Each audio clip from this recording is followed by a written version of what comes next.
Hey guys, how you doing? This is Manga, etc. And I'm here today to bring you the review for K, The Missing Kings. Now, this movie is not a long movie at all. It's only just over an hour long, but it is a direct continuation of the K series. The summary of the movie is that how it takes place a year after the incident that happened at the school, and the Black Dog and Nico have been, throughout this whole year, been searching for Shiro, but they have come back to the city now to see their friend, and they end up getting caught up in saving Anna from the Red Clan.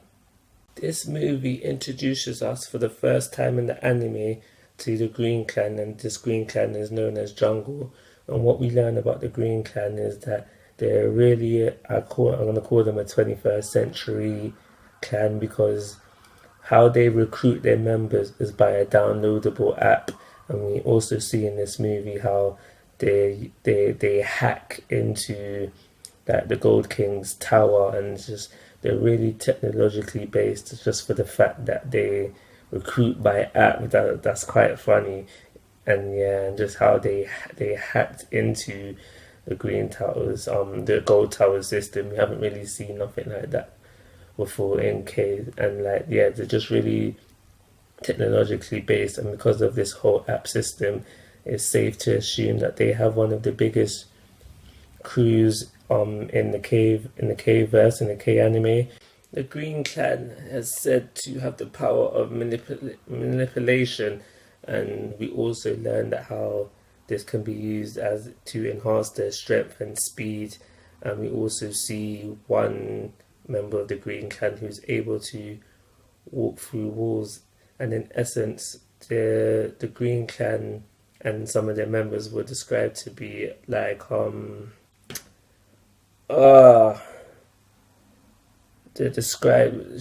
that one member was described to be like hey Blue King, help me out here. Ninja. That was it.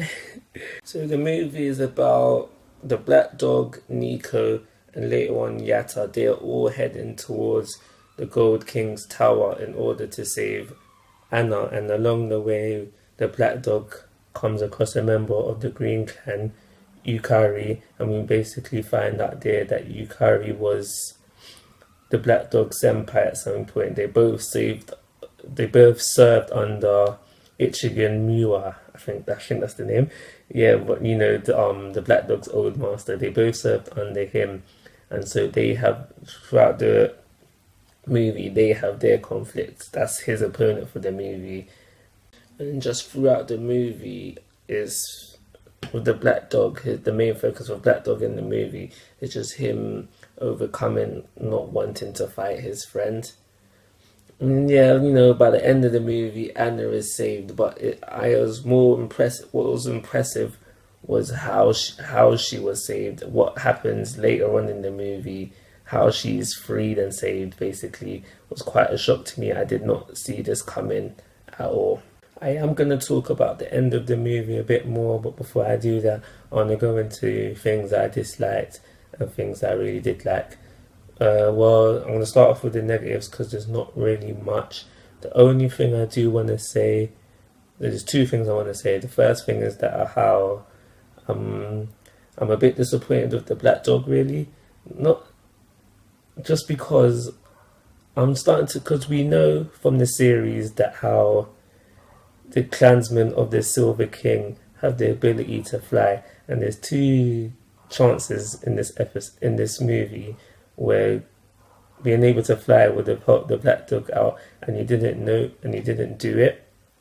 I know he wasn't there when Shiro stated that the members of the Silver can fly, but Nico was, and she knows this, and she could have told him this, and that kind of disappointed me, because the flying would have been helpful in parts of this movie. The other thing that I want to say is I wasn't too impressed with Nico's little fight scene. For some reason, I'm just expecting more from Nico. I don't know why. That's just a personal thing that I didn't like.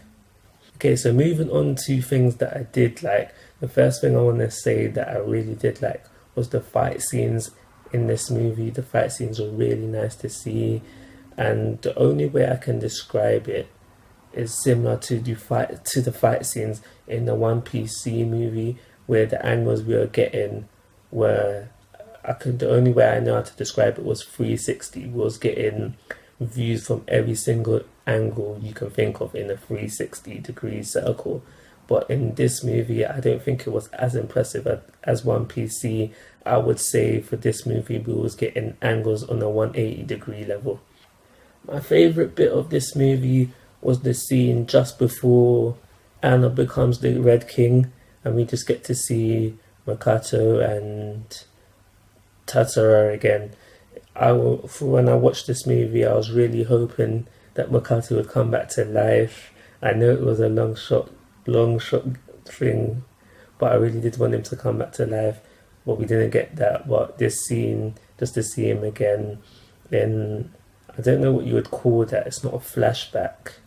I don't know what you'd call it, but it was nice to see him in it.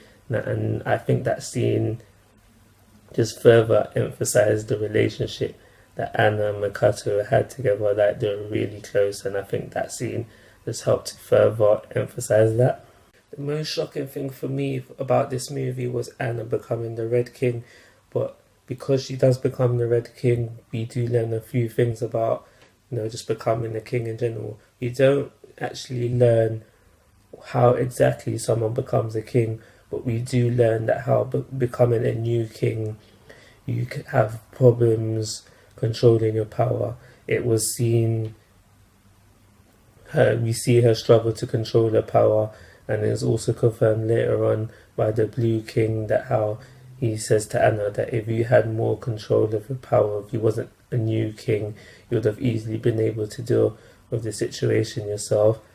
At the very, very end of the movie, we get the answer to the question that I'm sure everybody was asking, and that question is Shiro still alive? And thankfully the answer is yes.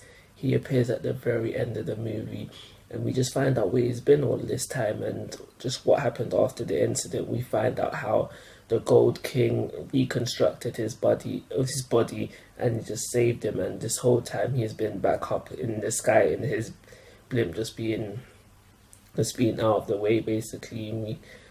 It's also through this scene that we find out why the Green King decided to just bail on their plan of Anna telling them where the Silver King was, and that is because they find out through hacking into the Gold King's tower that they basically found out that he's still alive through hacking through the tower. They find out about him being in his blimp in the sky through hacking into the tower, so they no longer needed Anna, so that's why they bailed out. Unfortunately, the Gold King does die in this scene, and this scene leaves us just heavily awaiting season 2 of K. I think that the movie was good, but I do believe it could have been a bit longer, so for that reason I'm only going to give it a 3.5 star rating. But like always guys, I'm asking for your thoughts and opinions. If you haven't already, please subscribe to my YouTube channel, but most importantly, take care, have a nice day.